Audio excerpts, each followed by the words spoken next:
Day 20 of the YSL RICO trial was a circus. The prosecutors are now trying to show the jury a YouTube clip of Tick's full plea agreement to impeach him. The defense lawyers then object to this being shown, and it gets heated between the lawyers and the prosecution in the courtroom. Boys, things are not looking good for Tick. It looks like the prosecution's trying to put him back in jail and say he violated his plea agreement at some point. They're trying to impeach him in front of the jury. They're trying to show the jury that he's a liar. And it's their own state witness that they're impeaching now because they're not satisfied with his testimony, clearly. And the judge suddenly canceled court for the rest of the week. This trial's gonna take forever. Taxpayers should be livid right now. Millions and millions of dollars wasted on this trial so far. This trial is going to be happening in the summertime. Like, this is ridiculous. I see a missed trial at some point. The jury's going to get confused. Hit subscribe. Here we go. In some ways limited what they're seeking to play. That does not address my concerns or I think the concerns of my colleagues, but I didn't know if you wanted to hear about what was being proposed first or you just wanted to hear my argument in total first. I assume the state's going to play different portions of that particular tape that they wish to impeach him on. We object to the entire tape as improper bolstering, and there's been no repudiation. I'll disagree with you about that, given his testimony. So we're going to. Well, but you can. But that's your assertion. So okay. Next. So just for the record, the foundation has not been laid for a prior inconsistent statement, and additionally, Your Honor, they do have the written plea agreement with his initials on it in evidence. So that's already there. Now, also, Your Honor, specifically beyond the global objection, we object to the law and crime insignia on the tape. Whoa, hold on. They're talking about a Law and Crime, which is the YouTube channel that does all the streaming. So this Law and Crime clip right here by Law and Crime Network a year ago, 800,000 views. 8th YSL gang member pleads guilty, agrees to testify against Young Thug and others. The prosecution wants to show this clip to impeach SLUG, and I think they want to put him behind bars and sentence him. That's what they're trying to do, right? Max Schardt right here, Shannon Stillwell's lawyer, is fighting that, and he's also mad about the way it's worded and how everything says that he's testifying against Thug, I believe. There's one heading in the beginning that says 8th YSL, in quotes, member enters guilty plea or something to that effect. On my copy, it disappeared for a while, but then midway through the tape, it picks up again and says something to the effect of YSL gang member agrees to testify against Young Thug. So we object to any of those added headlines. Now, Your Honor, are they going to be taken out? Your Honor, that headline does not attempting to cover it, but when I do that, the video itself doesn't play. But what happens, Your Honor, is that the point at which it comes up is when you manipulate the screen. So, for instance, if I were to simply start playing the video, it goes away. This is what I mean when I put the cursor over it. It comes up. When I take it away, it goes away.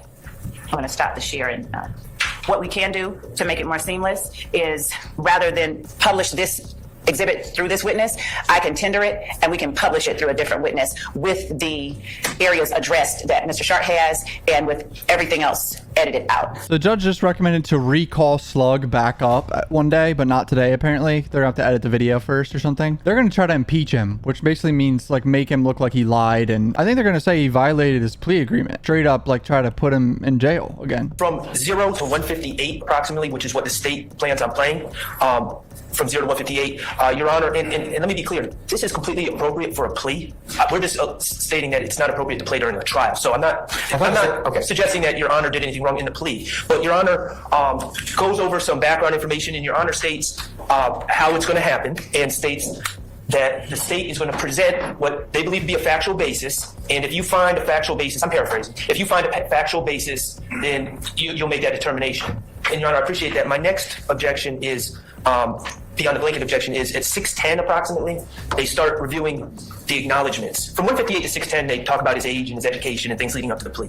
At 610, they start with the acknowledgments. Our belief is that is improper bolstering. The acknowledgments that are on paper with his initials next. What acknowledgments are you talking about? You talking about the plea agreement? Not the agreement, but factual acknowledgments within the plea agreement that YSL members sell at 151 Cleveland Avenue, for instance, where YSL members sell at 221 Cleveland Avenue. Okay, it's his factual predicate that he's agreeing to. So correct. What's your specific objection? Well, he's never said that's not true. He said that was true. Like, for instance, when I cross-examined him, I just said, he said it was true, I said it was true, and he agreed, and we just said it wasn't exclusively YSL, it was other people selling there. So, okay, but that's a jury issue, them to wait it out. But if the state wants to challenge or impeach him as to what he has said or he doesn't remember, then that's because he's saying as part of his plea agreement, these facts he agrees to as, right. But you may disagree with them, but that's That's for the jury to decide whose version do they want to. Well, let me just rephrase. You don't have to present anything. It's the state's version, basically. So, you know, if they decide that they wish to believe that, or later if you decide you want to present evidence, which you're not required to do, they'll wait and sift that out. But primarily they have to. It's the state's burden to prove that. I agree with everything you said, Your Honor, except I do respectfully disagree. I don't think that there's been any disagreement or any repudiation of that acknowledgement. He said it was true, and we just said it's not exclusively YSL, but he never said that acknowledgement is not true. Okay, I'm going to overrule that part. Okay. So I'll leave the acknowledgments in, okay? And then at 2720 specifically, there's another reference to an appeal. All right. Actually, 2720 does not talk about either of the other defendants' appeals. It talks about his rights. So I would ask that not be taken out. Yeah, if it's his right to appeal, then it needs to stay in. All right, I don't have the quote in front of me, so if it talks about any of these gentlemen's right to appeal, we would ask that it be taken out. He specifically objected to a law and crime insignia. Then you're going to remove that. The YSL 8th member takes plea. The headers, you'll get rid of that. The reference time packs that you all are going to edit out. And my expectation is that you all will do this together, Mr. Schardt and Ms. Love, so that there are no hiccups, correct? Yes, Your Honor. What I can do is send to Mr. Schardt as it is edited out the version that we've come up with, and he will, I expect, send back to me. Bro got on like some fuzzy designer shit. All right, Huey, looking good. Yes. Your Honor, again, I don't see the admissibility. I don't see the impeachment. Mr. Steele, first let me deal with one thing to begin with before I address that. So the prosecutor's trying to show the jury this video of SLUG in court a year ago, agreeing to his plea agreement in person, in court, and everything, which is weird because they already made him read everything too. Like, he already read it out loud in front of the jury. It's probably really confusing to the jury, bro. Like, this is ridiculous in my opinion, but... Because what they're essentially doing, Your Honor, is you're someone that's given great credit and held in high esteem, and the jurors look up to you, and what they're essentially saying, it seems to me, by trying to play this beginning part, this beginning preamble, is to say to the jurors, look, if it was good with Judge Glanville, then, you know, who are we to, and who are these defense attorneys to suggest it wasn't done properly? And that's improper. Your Honor, I disagree with Mr. Schardt on that point. In no way, again, this would go to the weight of the plea itself or the evidence being offered. The court in no way comments on I'm not even certain how Mr. Schardt gets to the argument that it somehow makes the court a commenter on the weight of the evidence or anything of that nature, when we're taking out the portion that he has described talking about the factual basis. And the only thing that is happening is that the court is saying, we don't force people to plead guilty, so we have to make sure you understand your rights, you give them up, and freely and voluntarily. So that's the first part. Then I can determine that your plea is provident and accept your negotiated plea, okay? That's the portion that we are asking to be allowed to include. And Mr. Stevens nods in the affirmative, and then the court instructs him, you have to answer yes or no. And pertinently, he says, yes, sir. So these portions that we are asking to play I don't even see how the argument is made that it somehow amounts to the court commenting on evidence when we have a plea agreement signed by the defendant, entered as evidence, and the defendant has already given the evidence that he has entered a plea and been sentenced by the court. Let me try to, Your Honor, they want to play clips, audio of Your Honor saying, I have to make sure this plea is freely and voluntarily given, which I understand happens during a plea. We all get that. But then, lo and behold, they're going to present to the jury that the plea was accepted. I mean, the jurors are smart people. They're going to understand that Your Honor found that the plea was freely and voluntarily given. How is that not admissible, though? Why is it admissible? Because it borders on opinion as to his guilt or accused. Like, see, for the plea, if I make that determination because Ms. Love and Mr. Atkins, there's no jury. When it's said in front of a jury, or what the defendants are saying is, it might give to the jury my opinion as to whether or not that's been proven or asserted guilt or innocence. Max Schardt, the lawyer, is scared that the judge's opinion will be showed to the jury on innocence or guilt, pretty much. And that, of course, as you all both know, that if this is wrong, correct, it's very bad. So I would prefer, over your objection, Ms. Love, to go ahead and just edit out 0 through 158. It's just not worth the lift or the squeeze at this point. Without manipulating anything, a headline comes up that judge shocked that YSL defendants reject deal or something.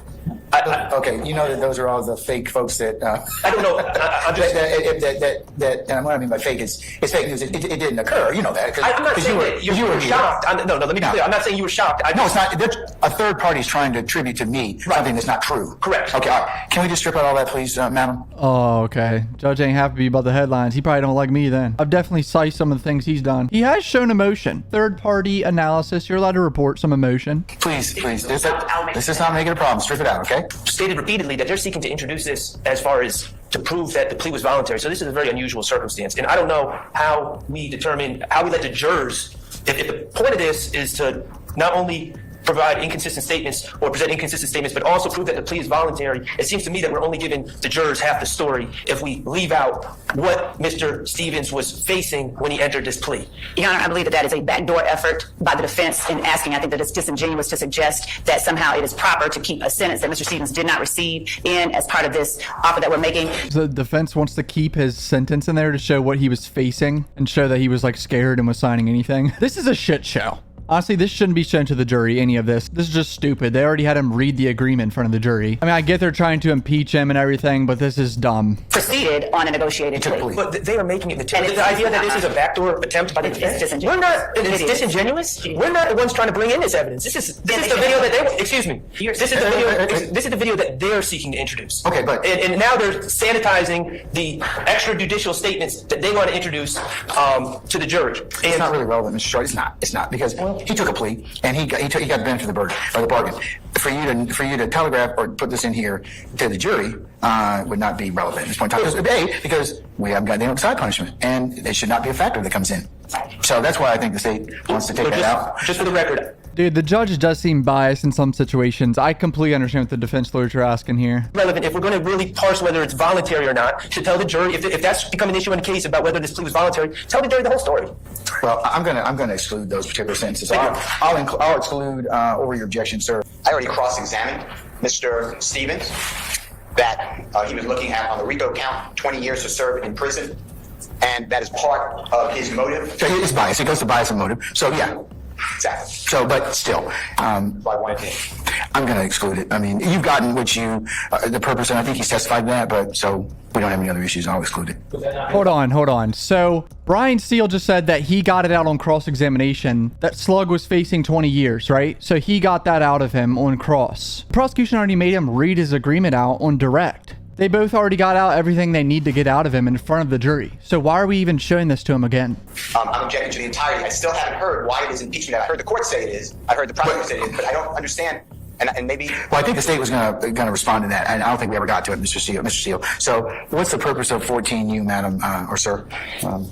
Just so we can complete the discussion and/or ruling on this. It is to impeach the testimony by implication that was elicited on cross-examination that Mr. Stevens did not have enough time to review the plea agreement. That I think on cross-examination he was asked about being given a bond, and then did you get out immediately when you did it? That was all intended to lay the inference for the jury that this was something that was done under duress. So essentially it is to impeach the notion that has now come out, the testimony, the inference that the defendant's questions and Mr. Stevens' answers would allow a jury to draw, which is that. Hold on. He said multiple times that he had 2 days to read the document. This wasn't a free or voluntary plea that he made, and he did this under the thumb of the state unwillingly, and he just answered yes to whatever was put in front of him. Mr. Matthews specifically asked, those were not your words, were they? And he said no. And other lawyers made similar inquiries of Mr. Stevens. And his responses to the questions that were asked on cross-examination allow the jury to draw the inference that it was not a plea that he readily and freely gave.